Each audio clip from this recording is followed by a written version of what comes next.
அனைவருக்கும் வணக்கம். இப்போ கரண்ட் அஃபேர்ஸ்ல நம்ம அடுத்த முக்கியமானது பார்க்கலாம். ஓகேவா, எதெல்லாம் எக்ஸ்பெக்ட் பண்றோமோ அது மட்டும் தான் பார்க்க போறோம். இப்போ எல்லாருமே குரூப் 4க்கு ரொம்ப ஃபாஸ்ட்டாக படிச்சுட்டு இருப்பீங்க. ஓகேவா, எல்லாருக்கும் ஆல் த வெரி பெஸ்ட், நல்லா பண்ணுங்க. இப்போ சென்டர் பாயிண்ட்ல இருக்கீங்க, அதாவது மார்ச் 15 தேதி முடிஞ்சதால எல்லாருக்கும் கொஞ்சம் ரொம்ப பயமா இருக்கும். நல்லா படிச்ச பசங்க ரொம்ப பயமா இருக்கும். நீங்க நல்ல ஒரு முக்கியமான ஒரு பிளான் பண்ணிக்கணும். என்னன்னா ஃபுல்லாக, அதாவது ஜிகே ஃபுல்லாக கவர் பண்ணி தான் ஆகணும். ஓகேங்களா, ஜிகே நல்லா பார்த்துட்டு எல்லா சைடும் பார்த்துடுங்க. ஜிகே ஒவ்வொரு லெசனுமே ரொம்ப டெப்த்தாக போகாமல், எப்படி சொல்கிறது, எல்லாம் ஒரு ரீடு விட்டாலுமே ஒவ்வொரு பொது அறிவு, எப்படி சொல்கிறது, ஐஎன்சியாக இருக்கட்டும், ஹிஸ்ட்ரியாக இருக்கட்டும், எந்த ஒரு முக்கியமான ஜிகே லெசனாக இருந்தாலுமே, இப்போ ஒரு பாடம் டெல்லி சுதரம் ஒரு ஜிகே பாடம் எடுத்துக்கிட்டிங்கன்னா அதில் இம்பார்ட்டண்ட்டாக வர ஒரு 15 to 20 கொஸ்டின் நீங்களே செலக்ட் பண்ணிடலாம். ஒரு 15 to 20 கொஸ்டின் தான் ஸ்பெசிஃபிக்காக அதுலேருந்து கொஸ்டின் வர மாதிரி இருக்கும். ஓகேங்களா, எப்படி சொல்கிறது, அந்த காக்ரா போர், சந்தேரி போர், எல்லா போர் இருக்கு மாதிரி, அது கொஞ்சம் பொறுத்துகளை செட் பண்ணலாம். ஓகேவா, இப்படி ஏகப்பட்ட விஷயம். அப்போ ஜிகேவை நீங்கள் ஃபுல்லாக கவர் பண்ணுற மாதிரி பார்த்துக்கோங்க. அதே மாதிரி இப்போ மார்ச் 15 தாண்டினதால ஏப்ரல் ஃபுல்லாக நீங்கள் கம்ப்ளீட் பண்ணிட்டு, இல்லை ஏப்ரல் 15க்கு மேலேயாவது நீங்கள் ஜிகே நல்லா ரிவிஷன் பண்ணி வச்சுக்கிட்டு, திருப்பி அடுத்து மே ஸ்டார்ட் ஆகும். மே மாதமும் ஒரு ஜிகே ரிவைஸ் பண்ணிக்கணும். ஜிகே மட்டும் 2 முறை ரிவைஸ் பண்ணி பார்த்துக்கோங்க. ஜிகே 2 முறை ரிவிஷன் பண்ணால் மட்டும்தான் அங்கே போயிட்டு உங்களால் ஜிகே கண்டிப்பாக அடிக்க முடியும். தமிழ் பிரச்சனை இல்லை, தமிழ் நீங்கள் ஃபுல்லாக படிச்சுட்டு தான் இருப்பீங்க. தமிழ் கடைசியில் ஒரு ரிவைஸ்னா கூட அடிச்சிருவீங்க. ஏன்னா தமிழ் ஈஸியாக தான் இருக்க போகுது. ஓகேவா, எல்லாராலையும் 90 கொஸ்டின் தாண்ட முடியும் தமிழில். ஜிகேக்கு மட்டும் 2 ரிவைஸ் பண்ணிக்கோங்க. 2 ரிவிஷன் கண்டிப்பாக வேணும். அது ஏப்ரல் பாதியிலேருந்து ஒன்று வச்சுட்டு திருப்பி மே மாதமும் ஒரு ரிவிஷன் வச்சு தான் பர்ஃபெக்டாக அடிக்க முடியும். விட்டுற போறீங்க. மேக்ஸ் ஒவ்வொரு நாளுமே நைட் போட்டு பாருங்க. ஓகேவா, கரண்ட் அஃபேர்ஸ் ரொம்ப ரொம்ப முக்கியம். இன்னைக்கு நம்ம பார்க்க வேண்டியது முக்கியமானது பாரத ரத்னா. ஓகேவா, 2024 பாரத ரத்னா எத்தனை பேர் கொடுத்துருக்காங்க, யார் கொடுத்துருக்காங்க பார்க்கணும். ஓகேவா, ஏன் இந்த விஷயம் ரொம்ப முக்கியமாக இதை பார்க்கணும்னா, இந்தியாவுடைய உயர்ந்த விருது சொல்ல எல்லாருக்கும் தெரியும், இந்திய மாமன்னு சொல்லுவாங்க. முக்கியமா ஒவ்வொரு வருஷமே 3 பேர் மட்டும் தான் கொடுத்துட்டு இருப்பாங்க. ஒவ்வொரு வருஷமே 3 பேர் கொடுக்குறாங்க. ஆனா 2024 மட்டும் பாத்தீங்கன்னா கிட்டத்தட்ட 5 பேர் கொடுத்துருக்காங்க. ஓகேவா, இதுதான் முறை. ஃபர்ஸ்ட் டைம் இதுதான் 5 பேருக்கு பரிந்துரைக்குது. ஃபர்ஸ்ட் டைம் இது, அதனால கண்டிப்பா இதே கேட்பாங்க. ஓகேவா, டைரக்டா இதே கொஸ்டினா இருக்கலாம். ஓகேவா, 2024 எத்தனை பேருக்கு பாரத ரத்னா அனௌன்ஸ் பண்ணுறாங்க? 5 பேருக்கு. ஓகேவா, ஏன்னா ஒவ்வொரு வருஷம் 3 பேர் தான் கொடுப்பாங்க. இந்த முறை 5 பேர். இதுவே ஒரு முக்கியமான கொஸ்டின் தான். ஓகேங்களா, இது பார்த்துட்டு அந்த 5 பேர் யாருன்னு தெளிவா பார்த்தோம். ஓகேவா, அந்த 5 பேர் யாரு, இதுல எத்தனை பேர் வந்து முன்னாள் பிரதமரா இருந்திருக்காங்க, அது ரொம்ப ரொம்ப முக்கியம். ஓகேவா, இப்ப பாத்தீங்கன்னா எல்கே அத்வானி எல்லாம் படிச்சிருப்பீங்க, லால் கிருஷ்ண அத்வானி, ஓகேவா, கர்பூரி தாகூர், சரண் சிங், எம்.எஸ். சுவாமிநாதன், அடுத்து நரசிம்மராவ். ஓகேவா, இப்ப லால் கிருஷ்ணா எல்கே அத்வானி அப்படின்ற முன்னாள் துணை பிரதமரா இருந்திருக்காரு. இவர் யாருன்னா நம்முடைய முன்னாள் துணை பிரதமரா இருந்திருக்காரு. ஓகேவா, சரண் சிங் நம்மளுடைய முன்னாள் பிரதமரா இருந்திருக்காரு. நரசிம்மராவும் நம்முடைய முன்னாள் பிரதமரா இருந்திருக்காரு.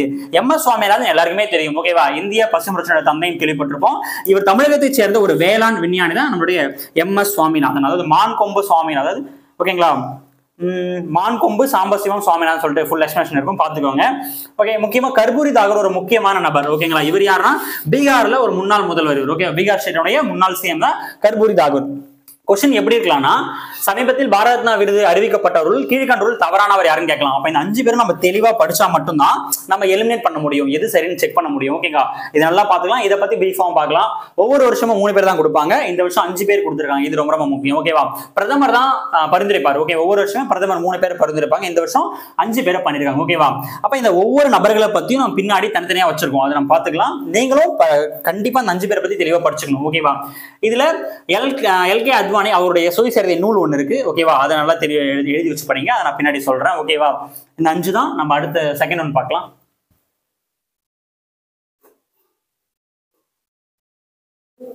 ஞானபீட விருது. ஓகேங்களா, ரொம்ப ரொம்ப முக்கியமானது. கண்டிப்பா எக்ஸாம்ல போன லாஸ்ட் குரூப் 4லயும் கேட்டாங்க. ஓகேவா, அதனால இந்த டேர்ம் ரொம்ப, ஞானபீட விருது ரொம்ப ரொம்ப முக்கியம். தரவா பாத்துக்கோங்க. 56வது 57வது தற்போது 58வது ஞானபீட விருது அனௌன்ஸ் பண்ணி கொடுத்துருக்காங்க. ஓகேவா, ரொம்ப ரொம்ப முக்கியமானது. ஞானபீட விருது பாத்தீங்கன்னா இலக்கியத்துக்காக கொடுக்கப்படுற மிகவும் உயரிய விருது. ஓகேவா, 1961 தான் ஃபர்ஸ்ட் நிறுவிருப்பாங்களே இந்த விருதை. 1961 ஃபர்ஸ்ட் தொடங்கியிருப்பாங்க. இந்த வருஷம் ரொம்ப ரொம்ப முக்கியம். இந்த வருஷம் கட்டாயம் பாத்தீங்கன்னா, அதாவது 2023க்கு, ஓகேவா, 2023க்கு அனௌன்ஸ் பண்ணதுதான் இந்த 58வது ஞானபீட விருது. யாரா இருக்குன்னா குல்சாருக்கும் மற்றும் ராம் பத்ராச்சாரியா, அந்த 2 பேருக்கும் கொடுத்திருப்பாங்க. ஒன்னு வந்து குல்சார், இன்னொன்னு ராம் பத்ராச்சாரியா. அதாவது குல்சார் யாருன்னா உருது மொழி கவிஞர். ஓகேவா, உருது மொழி கவிஞர், உருது மொழி வாங்குற 5வது, ஓகேவா, 5வது ஞானபீட விருது தான் இது. உருது மொழியில கிட்டத்தட்ட 5வது ஞானபீட விருது. சமஸ்கிருதத்துல பாத்தீங்கன்னா 2வது ஞானபீட விருது, செகண்ட் இது. ஓகே, அவ்வளவுதான். ரொம்ப ரொம்ப முக்கியம். இந்த ராம் பத்ராச்சாரியா பாத்தீங்கன்னா சின்ன வயசுல இருந்து அதிகமா கண் பார்வை ரொம்ப ரொம்ப கம்மி இருக்கு. ஓகேவா, கிட்டத்தட்ட 22 மொழி பேசுவார். யாரு, இந்த ராம் பத்ராச்சாரியா பாத்தீங்கன்னா கிட்டத்தட்ட 22 மொழிகளும் ரொம்ப அதிகமா பேசுவாரு. அதே மாதிரி பாத்தீங்கன்னா நம்ம 8வது அட்டவணையில் உள்ள 22 மொழிகளுக்குமே ஓகேவா. இந்த ஞான விருது ஃபர்ஸ்ட் அனௌன்ஸ் பண்ணுவாங்க, ரொம்ப ரொம்ப முக்கியம். இந்த ஃபுல்லாவே பொறுத்துகளை செட் பண்ண முடியும். ஓகேவா, பொறுத்துகளை வைக்கலாம், தரவா பாத்துக்கோங்க. 56வது ஞான விருது யாரு கொடுத்தாங்கன்னா நீலமணி போகன் வாங்கியிருப்பாரு. இதை பாருங்க 56 6 வந்து நீளமா போகும், ஷார்ட்டா ஞாபகம் 6 வந்து நீளமா போகும் ஞாபகம். 57வது பாத்தீங்கன்னா தாமோதர் மௌசோ. ஓகேவா, 57வது ஞான விருது தாமோதர் மௌசோ அனௌன்ஸ் பண்ணிருப்பாங்க. தற்போது இது இப்பதான் முக்கியமானது 58வது தான் ரீசெண்டா கொடுத்தது. யாருன்னா குல்சார் மற்றும் ராம்பத்ராச்சாரியா 2 பேருக்கும் சேர்த்து கொடுத்திருப்பாங்க. ரொம்ப ரொம்ப முக்கியம். இவர் உருதுமொழி கவிஞர், இவர் சமஸ்கிருத அறிஞர். ஓகேங்களா, ரொம்ப ரொம்ப முக்கியம். இந்த மூணுமே தரவா பாத்துக்கோங்க, பொறுத்துக்களை கட்டாயம் இடம் பெறலாம். ஓகேவா, எப்பயுமே ஞானபீட விருது, இந்த ஔவையார் விருது ரொம்ப கல்பனை, ரொம்ப ரொம்ப முக்கியமானது. இதுதான் ரொம்ப ரொம்ப முக்கியம், பாத்துக்கோங்க. கட்டாயம் கொஸ்டின் இருக்கும், தரவா பாத்துக்கோங்க. அடுத்து 3வது ஒண்ணு பார்க்கலாம்.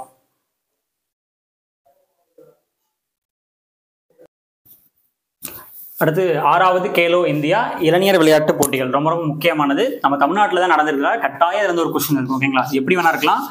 நீங்க ரெடி பண்ண நோட்ஸ் நல்லா படிச்சுக்கோங்க, இதையும் நல்லா பாத்துக்கோங்க. 6வது பதிப்பு. ஓகேவா, கிட்டத்தட்ட முதல் பதிப்பு பாத்தீங்கன்னா 2018 நடந்திருக்கும் புதுடெல்லியில. இதோட ஃபர்ஸ்ட் பதிப்பு ஃபர்ஸ்ட் கேலோ கேம் பாத்தீங்கன்னா 2018 நடந்திருக்கும். அவனுடைய பேரு வேறையா இருந்திருக்கும், அதாவது கேலோ இந்தியா பள்ளிகள் விளையாட்டு இருந்திருக்கும். ஓகேங்களா, இப்ப அதுக்கப்புறமா தான் மாத்தினாங்க. ஃபர்ஸ்ட் நியூ டெல்லி புதுடெல்லி நடந்திருக்கும் 2018. ஓகேவா, இப்ப நம்ம பார்க்கும்போது 6வது பதிப்பு தான் கேலோ இந்தியா இளைஞர் விளையாட்டு போட்டி. ஓகேவா, அப்ப 18 வயதிற்குட்பட்ட இளைஞர்கள் நடத்தப்படுறதா இது. ஓகேவா, இது நம்ம பாத்துக்கலாம். இந்த ஜனவரி மாசமே நடந்து முடிஞ்சிச்சு. 19ல இருந்து 34 அதை தேதி நல்லா பார்த்துக்கிட்டு ஃபர்ஸ்ட் தென்னிந்தியாவில் நடந்திருக்கு, தமிழ்நாட்டில் நடந்திருக்கு. ஓகேவா, தமிழ்நாட்டில் கிட்டத்தட்ட ஒரு 4 பிளேஸ் நடந்திருக்கும். என்னன்னா சென்னை, மதுரை, கோவை, திருச்சி 4 இடம். இது 4 நல்லா பார்த்துக்கோங்க. கேலோ கேம் பாத்தீங்கன்னா சென்னை, மதுரை, திருச்சி, கோவை இந்த 4 இடத்துல நடந்திருக்கு. அதனுடைய முக்கியமான லட்சணம் என்னன்னு பாத்தீங்கன்னா வேலு நாச்சியார். ஓகேவா, அந்த வேலு நாச்சியார் லட்சணை நல்லா பார்த்துக்கோங்க. ஓகேங்களா, அதனுடைய லோகோ பாத்தீங்கன்னா திருவள்ளுவர் லோகோ. இது எல்லாமே கட்டாயம் கொஸ்டின் தான்.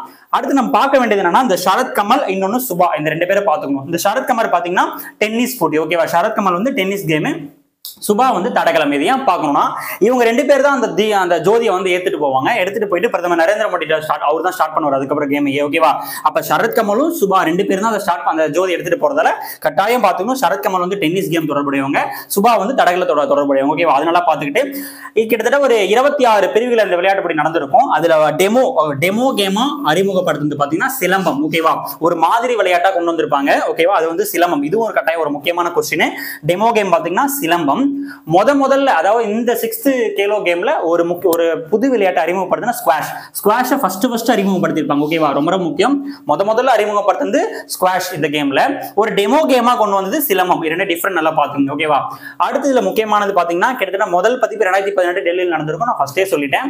அப்ப இந்த கேலோ கேம் பாத்தீங்கன்னா தமிழ்நாட்டில் கிட்டத்தட்ட 4 பேர் நடந்திருக்கு, அதுவும் முக்கியம். இதுல யார் தான் சாம்பியன் பாத்தீங்கன்னா மகாராஷ்டிரா. ஓகேவா, மகாராஷ்டிரா கிட்டத்தட்ட 4வது முறை என்னமோ சாம்பியன் நினைக்கிறேன். ஓகேவா, நல்லா பாத்துக்கோங்க. நீங்க மகாராஷ்டிரா தான் இந்த முறையும் சாம்பியன். கிட்டத்தட்ட 57 கோல்டு. ஓகேவா, 57 கோல்டு வாங்கியிருப்பாங்க. கிட்டத்தட்ட 158 பதக்கம் வாங்கியிருப்பாங்க மகாராஷ்டிரா. 158 பதக்கம் மொத்தம்.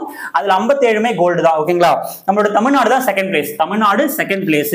கடந்த முறை நடந்த இந்த கேலோ கேம்ல தமிழ்நாடு 8வது இடத்துல இருந்திருக்கும். இந்த முறை தான் செகண்ட் பிளேஸ். கிட்டத்தட்ட ஒரு 38 கோல்டு வாங்கியிருப்பாங்க. கோல்டு மட்டுமே 38, மொத்த பதக்கம் 98. ஓகேவா, அப்ப நீங்களும் இதை பத்தி அலச ஆராய்ச்சி நோட்ஸ் எடுத்துக்கோங்க, தனியா கூட ரெடி பண்ணிக்கோங்க. கட்டாயம் இந்த டாபிக்ல இருந்து ஒரு கரண்ட் அஃபேர்ஸ் கட்டாயம் உண்டு, நல்லா தரவா பாத்துக்கோங்க. ஓகேவா, இது எல்லாத்தையும் நீங்களும் ரெடி பண்ணிக்கோங்க. முக்கியமா அதனுடைய லோகோ நல்லா பாத்துக்கணும். ஓகேவா, யாரு சாம்பியன், யாரு செகண்ட் பிளேஸ் நல்லா பாத்துக்கோங்க. தமிழ்நாடு கிட்டத்தட்ட 38 கோல்டு வாங்கியிருக்காங்க, மொத்த பதக்கம் 98 வாங்கியிருக்காங்க.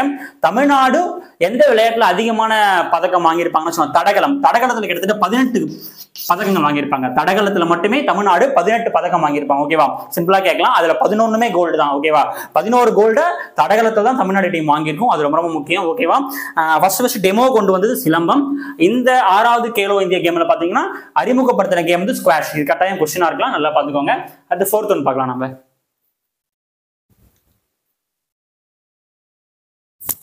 ஃபோர்த் வந்து பாத்தீங்கன்னா சவேரா திட்டம், ரொம்ப ஒரு முக்கியமான ஒரு திட்டம். ஓகேவா, சவேரா திட்டம் எங்கன்னா ஹரியானா மாநிலம் கொண்டு வந்திருப்பாங்க. ரொம்ப முக்கியமான திட்டம். என்னன்னா ஒண்ணுமே இல்ல, பெண்களுக்கு ஏற்படும் அந்த மார்பக புற்றுநோயை முன்கூட்டியே கண்டறிந்து அதை எப்படிலாம் தடுக்கலாம்னு சொல்லிட்டு ஒரு சோதனை முடிச்ச திட்டம் தான் இந்த சவேரா திட்டம். அப்ப சவேரா திட்டத்தின் தொடர்புடைய மாநிலம் எதுன்னு கேட்கலாம், ஹரியானா. இந்த திட்டம் என்னன்னா அது கீழே கொடுத்துரும் பாத்துங்க. பெண்களுக்கு ஏற்படும் மார்பக புற்றுநோயை முன்கூட்டியே கண்டறிந்து தடுப்பதற்கான சோதனை முயற்சி திட்டம் தான் இந்த சவேரா ஸ்கீம். ஓகேவா, தொடர்புடைய ஸ்டேட் தான் ஹரியானா.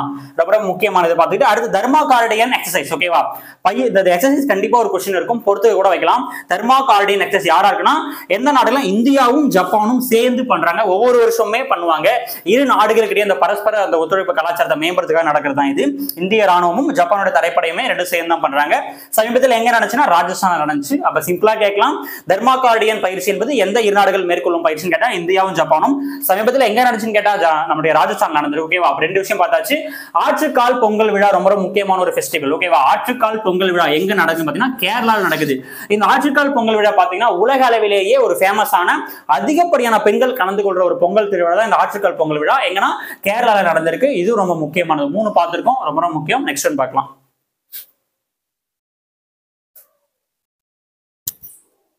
அடுத்து 2023 உலகளாவிய சைபர் கிரைம் அறிக்கையில இந்தியாவுடைய தரநிலை என்ன? ஓகேவா, இது ஒரு முக்கியமான ஒரு தரநிலை தான். ஓகேவா, என்னன்னா சைபர் கிரைம் அறிக்கை. ஓகே, ஒண்ணு சைபர் கிரைம்னா நம்ம இணைய பயன்பாடு இருக்குல்ல, அந்த இணைய பயன்பாட்டுல எந்த அளவுக்கு வந்து அதிகமா பாதிக்கப்படுறோம் அப்படின்னு தான் இந்தியாவோட ரேங்க் 80வது இடத்துல இருக்கு. ஓகேவா, கிட்டத்தட்ட 2023 மட்டும் பாத்தீங்கன்னா 1 லட்சம் இணைய பயன்பாட்டுல கிட்டத்தட்ட 129 பேர், 1 லட்சத்துக்கு 129 பேர் வந்து பாதிக்கப்பட்டிருக்காங்கன்னு சொல்லிட்டு அந்த அறிக்கை சொல்லுது. நம்மளோட ரேங்க் ரொம்ப ரொம்ப முக்கியம், 80வது பொசிஷன்ல இருக்கும். அடுத்து இது ரொம்ப ரொம்ப முக்கியம், IIM ஷில்லாங். என்னன்னா இந்தியாவினுடைய முதல் கதி சக்தி ஆராய்ச்சி இருக்கை. ஓகேவா, எந்த நிறுவனத்துல அந்த இருக்கை எங்க இருக்குன்னு கேட்டிருக்காங்க. டைரக்டான ஒரு கொஸ்டின் தான். ஓகேங்கன்னா IIM ஷில்லாங். ஓகேவா, IIM ஷில்லாங்ல தான் இருக்கு. இது ரொம்ப முக்கியமானது. கரண்ட் அஃபேர்ஸ் பார்த்தீங்கன்னா கிட்டத்தட்ட கடல் மாதிரி ஏகப்பட்ட வெப்சைட்ல இருக்கும், ஏகப்பட்ட விஷயம் இருக்கும். ஆனா அவங்க கேட்கறது எல்லாமே பர்டிகுலரா ரொம்ப முக்கியமானதா இருக்கும், சமீபத்தில் பேசப்பட்டதா இருக்கும். பேசப்பட்டிருந்தாலும் அதுக்கு தொடர்புடைய ஒரு முக்கியமானதான் கேட்கலாம். ஓகேவா, அதனால பாத்துக்கோங்க. அடுத்து தோஸ்தி பயிற்சி. ஓகேவா, தோஸ்தி அப்படின்ற பேர்ல எந்த நாடுகள் பயிற்சி மேற்கொள்ளுதுன்னு பாத்தீங்கன்னா 3. இது ஒரு முத்தரப்பு பயிற்சி, முத்தரப்பு நாடுகள் மேற்கொள்ற பயிற்சி சொல்லுவாங்க. அதாவது இந்தியா, இலங்கை, மாலத்தீவு அப்படின்ற ஒரு 3 நாடுகளும் சேர்ந்து பண்றாங்க. யாருன்னா இந்தியா, இலங்கை, மாலத்தீவு. ரொம்ப ரொம்ப முக்கியம். ஓகேவா, இது எப்பன்னா 1991 இருந்து பண்ணிட்டு இருக்காங்க. இந்த எக்ஸசைஸ் பாத்தீங்கன்னா 1991 நடக்குது. சமீபத்தில் எங்க நடந்துச்சா மாலத்தீவில் நடந்திருக்கும். சமீபத்தில் எங்க நடந்துச்சுங்கன்னா மாலத்தீவுல நடந்திருக்கும். ஓகேவா, இதுல இருக்கிற 3 நாடுகள் யாருன்னா இந்தியா, இலங்கை, மாலத்தீவு. இதுதான் ஒரு முக்கியமான கொஸ்டின். இது எப்ப ஃபர்ஸ்ட் ஸ்டார்ட் பண்ண கேட்டா 1991. இது கொஸ்டினா இருக்கலாம். இந்த 3 நாடுகள் தவிர்த்து வங்கதேசமும் இதுல இடம் பெற்றிருக்கும். இவங்க இது ஒரு பார்வையாளர் நாடாக யார் இருப்பாங்கன்னா நம்மளுடைய பங்களாதேஷ் இருக்காங்க, வங்கதேசம் இருக்காங்க. இந்த தோஸ்தின்ற ஒரு முத்தரப்பு பயிற்சி பார்வையாளராக யார் கலந்துக்கலாம் பாத்தீங்கன்னா நம்மளுடைய வங்கதேசம். இதனுடைய 16வது பதிப்பு. ஓகேவா, தோஸ்தி 16 அப்படின்னு ஒரு 16வது பதிப்பு தான் சமீபத்தில் இந்த மால்தீவுல நடந்திருக்கும். ரொம்ப ரொம்ப முக்கியம். தோஸ்தி எக்ஸஸ் பாத்தீங்கன்னா 3 நாடுகள் இருக்கும். யாருன்னா இந்தியா, இலங்கை, மாலத்தீவு. ஓகேவா, இந்த 3 ரொம்ப ரொம்ப முக்கியம். அடுத்ததுல பார்க்கலாம்.